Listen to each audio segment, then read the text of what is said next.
I was 12 when I learned that grief is a luxury some families cannot afford. That mourning your mother is considered toxic if it makes the new wife uncomfortable.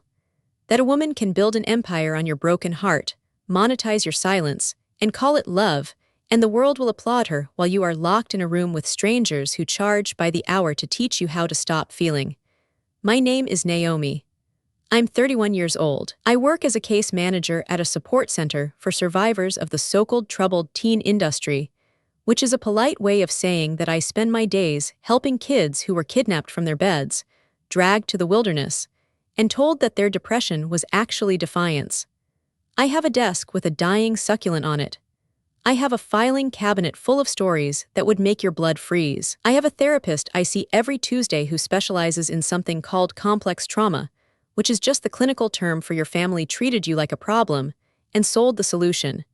And I have a stepmother who has 500,000 Instagram followers, a best-selling course on reparenting broken teens, and a bank account that got very fat by telling the internet how she saved me. Welcome to Little Bunny Stories. If you're new here, my name is Naomi, and this is the channel where we talk about the things families do to each other when they think no one is watching. If you've ever had your pain turned into someone else's content, if you've ever been called too much for feeling too much, hit that subscribe button. You're not alone, and if you've already subscribed, thank you. You make it possible for stories like mine to find the people who need them. Here's my story. I was 10 when my mother got sick. Not sick like a cold or a flu. Sick like the kind that takes up residence in your body and redecorates. Ovarian cancer, stage 3, which became stage 4 with the speed of a door slamming shut. She was a librarian. She smelled like paper and vanilla, and the lavender sachets she kept in her cardigan pockets. She read to me every night until she couldn't hold the book anymore, and then I read to her, The Secret Garden, Anne of Green Gables, stories about orphan girls who found their way home, because I needed to believe that losing your mother didn't mean losing your place in the world. She died on a Thursday in November. I was 11. My father held my hand at the funeral and cried into a handkerchief that had been my mother's, and I thought, in the confused, magical thinking of a child, that if I was very good, if I was very quiet, if I didn't make him sadder than he already was, maybe she would come back. Maybe grief was just a test, and if I passed it by being strong enough, I would get her back. I was wrong. Grief is not a test. It is a country you move to without a passport, and I had barely learned the language when my father brought home Celeste. She was not what I expected, not a wicked stepmother from a cartoon. She was beautiful in a curated way, hair the color of wheat that she called natural highlights, skin that glowed with the kind of expensive skincare that comes in glass bottles, and a voice that sounded like a meditation app. She was a parenting coach. She had a podcast. She wrote captions about holding space for big emotions and conscious co-parenting and reparenting the wounded child within. She smelled like eucalyptus and good intentions, and within 6 months of meeting her, my father was in love. Within a year, they were married. Within 2, I was her content. It started small. A photo of us baking cookies, her hand on my shoulder, both of us smiling at the camera. The caption, blended families are hard work, but love is a choice we make every day. Grateful for my bonus daughter and the lessons she teaches me about patience. I hated the term bonus daughter. It sounded like a coupon, but I smiled in the photos because my father smiled when I smiled, and I had already learned that my job was to keep him happy. Then it got bigger. Celeste started a series called Reparenting Naomi not with my name, but with enough details that anyone who knew us would recognize me. The troubled stepdaughter, the emotionally dysregulated preteen who tested boundaries by crying at the dinner table. The gift of learning to parent a child who didn't know how to receive love. I cried at the dinner table because she had thrown away my mother's cardigan, the lavender one, the one that still smelled like her. I found it in the trash and I screamed, and Celeste told my father that I was acting out because I couldn't accept the new family dynamic. She filmed my reaction. She used it in a reel about setting boundaries with toxic grief. It got 40,000 views. My father didn't defend me. He sat me down and said, Celeste is trying to help you, Naomi. She's an expert. She knows about these things. Your mother wouldn't want you to be stuck in the past. I wanted to tell him that my mother would want me to have her cardigan, that she would want me to cry, that she would want him to look at me and see his daughter instead of a project that needed managing. But I was 12 and my mother was dead. And my father had already chosen the woman who knew how to package pain into something palatable for strangers on the internet. The diary was the first thing she took. I had started writing in it the week after my mother died, a pink notebook with a lock, the kind you buy at a drugstore when you're too young to know that locks only keep out people who respect boundaries. I wrote everything in it. My dreams about my mother, my anger at Celeste, my fear that I was forgetting the sound of my mother's voice. I hid it under my mattress. Celeste found it, I don't know when. I came home from school one day and she was sitting at the kitchen island, the diary open in front of her, a cup of herbal tea steaming beside it. She looked up at me with the expression she used in her videos, gentle, concerned, infinitely patient. "Naomi," she said, "we need to talk about what you wrote." I felt the floor drop out from under me. "That's private." "Nothing is private in a conscious family," she said. "Secrets are where shame lives. And you, sweet girl, are carrying so much shame." She read it aloud, at the kitchen table, while my father cooked pasta and pretended not to hear. She read my entry about hating her, about wishing she would leave, about the fantasy I had of packing a bag and walking to my grandmother's house 2 states away.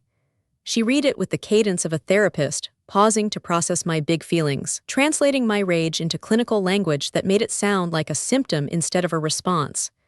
"This is victim mentality," she said, closing the diary.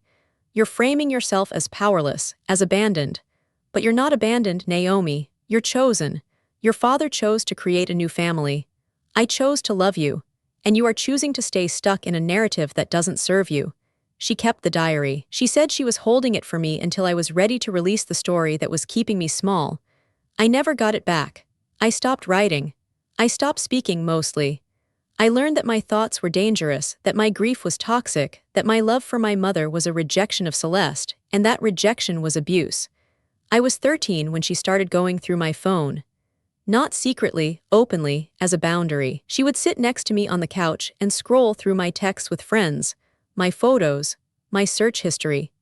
She would read my messages aloud in her podcast voice, analyzing my friendships, diagnosing my relationships, explaining to my father that my attachment issues were causing me to seek validation from peers instead of family. "You're isolating," she told me, after reading a text where I had told my best friend that I missed my mom. "You're using your mother's death as an excuse to avoid connection." "That's not grief, Naomi, that's manipulation." My father nodded. He had stopped looking at me directly around this time. He looked at Celeste when she spoke about me, as if I were a painting he couldn't quite understand and she was the docent explaining the symbolism. I started cutting my hair, not dramatically, just small pieces in the bathroom with safety scissors. It was control. It was the only thing I could do that she couldn't take, because hair grows back, because it was mine, because she couldn't monetize a haircut unless she framed it as a cry for help.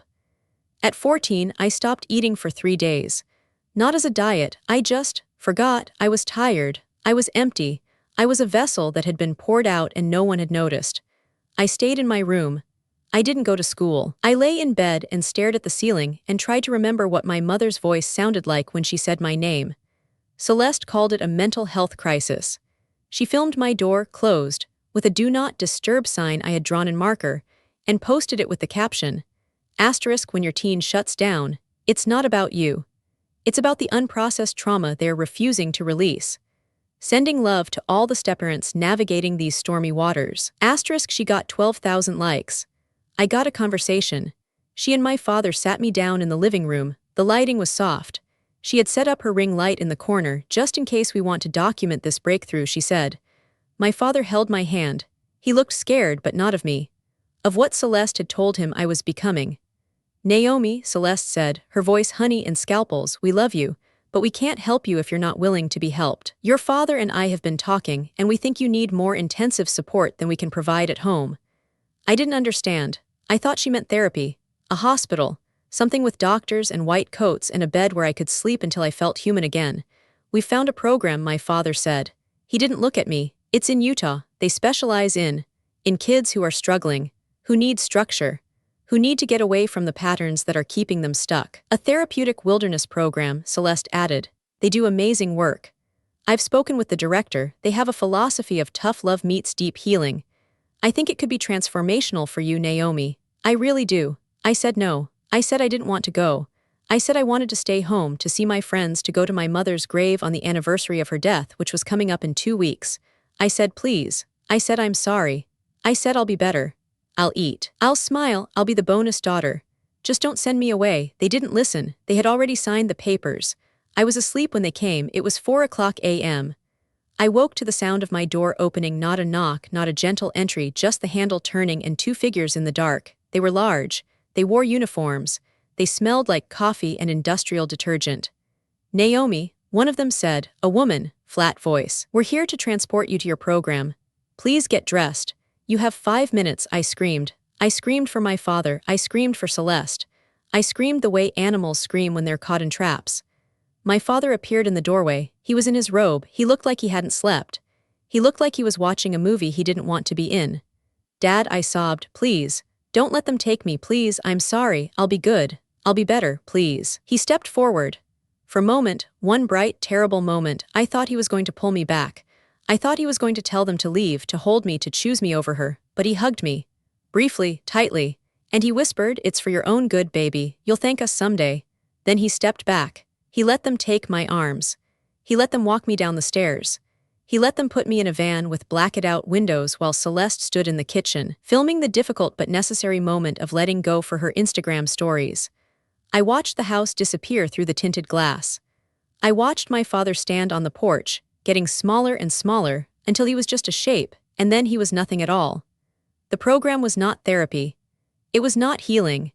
It was a camp in the Utah desert where the temperature dropped to freezing at night, and the days were filled with manual labor that was supposed to build character. We dug holes, we carried rocks. We hiked for miles with packs that weighed as much as we did. We were not allowed to speak unless spoken to. We were not allowed to cry. Crying was manipulation. Refusing to work was defiance. Asking when we could go home was attachment to dysfunction. I was there for 18 months. I saw a therapist once a week for 4 to 5 minutes. She asked me about my choices, about why I had chosen to isolate, why I had chosen to stop eating. She never asked about my mother. She never asked about Celeste. She told me that my relationship with my father was enmeshed and that my grief was a refusal to accept reality. She told me that when I wrote letters home, I should focus on gratitude and accountability. I wrote one letter.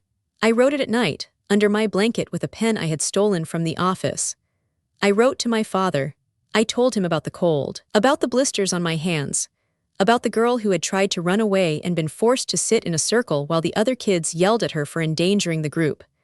I told him I missed my mother. I told him I was sorry I had been bad. I told him that if he let me come home, I would never cry again. I would be perfect. I would be small. I would be whatever they wanted. I gave it to my therapist to mail. She read it first. She said it was full of victim language and that she would hold it until I was ready to rewrite it from a place of empowerment. I never rewrote it. I don't know if she ever sent it. I got out because I learned to perform. I learned the language of the program. I take responsibility. I see my patterns. I am grateful for this opportunity to grow. I said it until it sounded like static. I said it until the staff believed me. I said it until my father and Celeste came to the graduation ceremony and saw me standing in a circle of other girls, all of us smiling the same hollow smile, all of us saying we were changed. I was changed. I was not healed. I was trained like a dog that has learned to avoid the shock by not making noise. Celeste hugged me at the ceremony. She smelled like eucalyptus. She whispered, I'm so proud of you. You're a completely different girl. She was right. I was different. The girl who had screamed when they took her was gone. In her place was a girl who knew how to be quiet, how to be grateful, how to let her pain be consumed by others without making a sound. The content started the week I got home. Celeste had been planning it. She had a camera crew, just a friend with a DSLR and a ring light, but it looked professional. She filmed my homecoming. The before and after. She showed photos of me from before the program, sullen, pale, hair chopped unevenly, and then the after. Me in a dress she had picked out, smiling with my teeth, saying scripted words about how grateful I was for the gift of intervention. She called it the transformation, how we saved our daughter from self-destruction. It was a 6-part series on her Instagram and YouTube. She talked about the warning signs, the isolation, the haircutting, the refusal to engage with the new family. She talked about the difficult decision to send me away. She cried on camera. My father cried on camera. They held hands and talked about doing the hard thing because it was the right thing. The videos got millions of views. Her follower count jumped by 200,000. She started offering consultations, a course, a book proposal. She was interviewed on podcasts about conscious parenting in the age of teen mental health crises. She was the expert, the hero, the stepmother who had loved enough to let go, and I was the prop, the evidence, the broken teen who had been reparented into wholeness. She used my face, pixelated but recognizable to anyone who knew me. She used my story, anonymized, but detailed enough that my old friends messaged me asking if it was true. She used my pain as a case study, a testimony, a sales pitch for parents who were scared of their own children. I was 18 when I left. I packed a bag while they were at a conference, Empowered Stepparenting 2012, and I walked to the bus station. I had $300 I had saved from birthday cards my grandmother had sent, the ones Celeste hadn't confiscated. I took a bus to the city. I found a shelter. I got a job at a coffee shop. I enrolled in community college. I did not call my father. I did not look at Celeste's social media. I built a life out of the scraps of myself that were left, and I told myself that survival was enough. It was not enough, but it was what I had. I was 31 when the email came. It was from a name I didn't recognize. Sarah, subject line, asterisk, I think you need to see this. Asterisk inside was a link. A course. $497. Titled asterisk Reparenting the Broken Teen. A step-by-step guide for conscious stepparents. Asterisk the instructor was Celeste. The thumbnail was a photo of her, glowing, holding a mug that said asterisk tough love, soft heart. Asterisk I almost deleted it. I had spent 13 years building walls so high I couldn't see over them, and I did not want to know what was on the other side. But something, the old masochism, the part of me that still checked for wounds, made me click. The sales page was a masterpiece of manipulation. Testimonials from parents whose lives had been transformed. A video of Celeste walking through a garden, talking about the teen who taught me everything I know about unconditional love. And then, halfway down the page, the case study. Asterisk anonymous client profile, the grieving girl. Asterisk it was me. Every detail. The death of the mother. Toxic attachment to the deceased. The haircutting incident. The 3 days in the room. The intervention. The miraculous transformation. She had used my medical records or my journals or her own notes, I don't know which, to create a narrative so precise it felt like being dissected alive. And there were photos. Of me at 14. In my room. The ones she had taken without my knowledge, or perhaps with my knowledge, but without my understanding of what they would become. Me on my bed, knees to chest. Me at the kitchen table, staring at a plate I hadn't touched. Me in the bathroom mirror, holding the scissors, my hair uneven and wild. All pixelated, all anonymized, all unmistakably me. The course had sold over 600 copies, at $497 each. She had made nearly $300,000.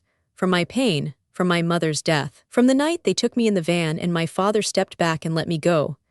I sat at my desk for an hour. I did not cry. I had learned not to cry. Crying was content. Crying was manipulation. Crying was what got you sent to the desert. Then I looked at my calendar.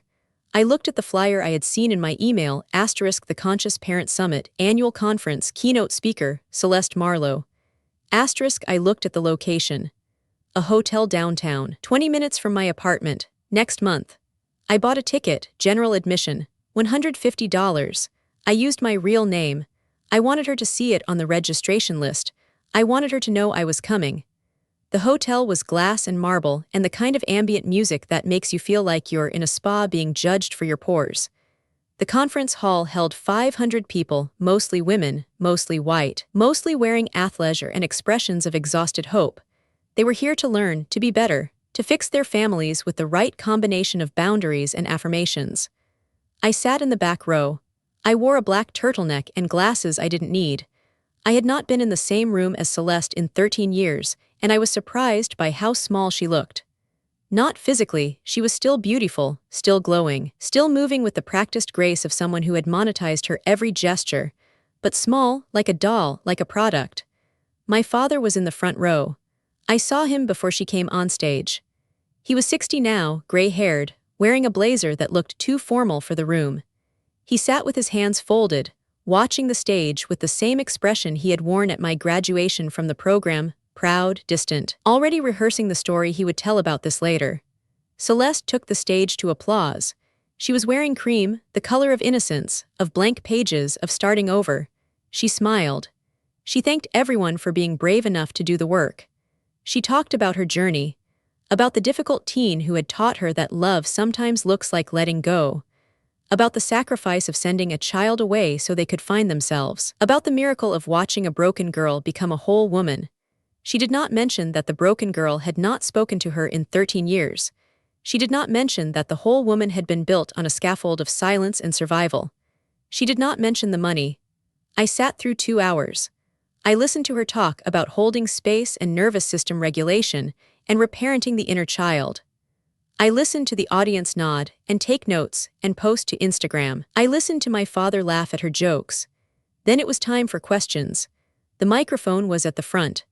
A line formed, women asking about screen time, about disrespect, about what to do when they just won't open up. I waited, I let them finish. When the last woman sat down, I stood up. I did not run. I walked. Slowly. Down the aisle, past the rows of chairs, past the cameras filming for the live stream, past my father, who looked up and saw me and went pale. I walked onto the stage. I stood next to Celeste. I looked at her and I saw the moment she recognized me, the flicker of panic, the quick recovery, the smile that didn't reach her eyes. "Naomi," she said into the microphone, her voice warm and warning. "What a surprise. I'd love to connect after the session, but right now, I'm not here to connect," I said. I took the microphone from the stand. My hand was steady. I had spent 13 years preparing for this, though I hadn't known it until now. "I'm here to read something," I said. "A letter I wrote when I was 15. From the program you sent me to, the one you used as content for your transformation, the one that made you famous." I pulled a folded piece of paper from my pocket. It was yellowed, creased, the ink faded. It was the letter. The one my therapist had refused to mail. The one I had found 3 years ago through a Freedom of Information request, in a file at a storage facility in Utah. The one Celeste had intercepted, read, and kept. "Dear Dad, I read." My voice was clear. It did not shake. "It's cold here. The kind of cold that gets inside your bones and stays there. Last night I had to sleep on the ground because I didn't dig my shelter fast enough. My hands have blisters that have turned into calluses. I don't know what month it is. I don't know when I'm coming home. I only know that I miss Mom so much it feels like someone is standing on my chest." The room was silent. I could hear the air conditioning. I could hear my own heartbeat. "I miss her cardigan." I continued. "The lavender one. The one Celeste threw away. I miss the way she said my name. I miss being allowed to be sad. Here, sadness is manipulation. Missing Mom is refusal to accept reality. But I do miss her. I miss her every day, and I don't understand why that makes me broken." I looked at my father. He was not looking at me. He was looking at his hands. "I want to come home." I read. "But I'm afraid that home doesn't exist anymore. Home was a place where someone loved me without charging admission. Home was Mom, and she's gone, and you chose Celeste. And Celeste chose to sell my pain to strangers on the internet. And I am here, in the cold, wondering what I did that was so bad that the person who was supposed to protect me paid strangers to break me." I folded the letter. I put it back in my pocket. Then I turned to the screen behind Celeste, the one displaying her presentation slides, her brand colors, her logo. I pulled a remote from my other pocket. I had borrowed it from the AV table during the break, and I pressed a button. The screen changed. It was no longer her slide deck. It was her course page, the $497 course, the case study, the pixelated photos of me, the sales copy, the testimonials, the revenue numbers which I had screenshotted from a podcast where she had bragged about her 6-figure launch. Then I pressed another button. The screen showed emails, between Celeste and the program director, negotiating a referral fee for sending me, between Celeste and a literary agent, discussing the book deal, between Celeste and my father, coordinating the transport. The word *4 AM* appeared multiple times. The phrase "she won't expect it." The audience was no longer silent. They were murmuring, they were filming, they were looking at Celeste with expressions that had shifted from admiration to something else, something colder. I turned back to the microphone. I looked at my father, crying. Silent tears, the kind that fall when you realize the movie you've been watching is not the movie that was playing. "Dad," I said. My voice was soft now, not angry, just tired. I wasn't sick. I was grieving. And you chose to believe her because it was easier than looking at me, because looking at me meant seeing mom. And seeing mom meant feeling what you didn't want to feel. So you let her package me. You let her sell me. You let them take me in the dark. And you called it love. I stepped back from the microphone. I looked at Celeste. She was frozen, her smile a rictus, her eyes scanning the room for an exit. I don't want your money, I said. I don't want your apology. I don't want to be in your next course or your next book or your next redemption arc. I just want you to know that the girl you used is still here. And she is not broken. She is not reparented. She is not your content. She is just a woman who survived you, and that is enough. I walked off the stage. I walked down the aisle. I walked past my father, who reached for my hand but didn't stand, who said my name but didn't follow, who cried but did not rise. I walked out of the conference hall, out of the hotel, out into the gray afternoon light. I did not look back. Celeste lost the brand. It happened within weeks. The videos went viral, the comments turned, the sponsors pulled out. The conscious parenting community, for all its talk of compassion, has very little tolerance for being seen as complicit. She deleted her accounts. She stopped the podcast. The book deal was canceled.